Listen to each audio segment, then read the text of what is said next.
ఆ ధర్మ సూక్ష్మాన్ని గ్రహించే శక్తి నీకు లేదు. స్టేట్మెంట్ ఇస్తున్నవాడు ఎవరండి? మామూలు వాడు కాదు, సాక్షాత్తుగా ఆంజనేయుల వారు చెప్పేశాడు. అమ్మా, వాళ్ళిద్దరూ కూడా వస్తారు, నిన్ను చూడాలనే ఉత్సాహంతో ఉన్నారు, లంకను భస్మం చేస్తారు. అమ్మా, ఒట్టు పెట్టుకుని చెబుతున్నానమ్మా, రామచంద్రమూర్తి నీవు విరహంతో దుఃఖపడుతున్నాడు, రాముడు దుఃఖపడితే లక్ష్మణుడు కూడా దుఃఖపడుతున్నాడు అని ఈ విషయాలన్నీ కూడా నేను చెప్పానయ్యా రామచంద్ర. అప్పుడు ఆ తల్లంది, నాయనా ఒక్క మాట చెబుతున్నాను, ఈ మాట స్పష్టంగా చెప్పు. ఎవరితో?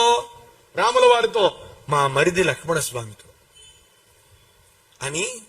లక్ష్మణుడు ఆమెను తల్లిలా చూశాడు, తండ్రిలా మిమ్మల్ని చూశాడు అని ఇంకో మాట అన్నదయ్యా మా తల్లి సీతమ్మ.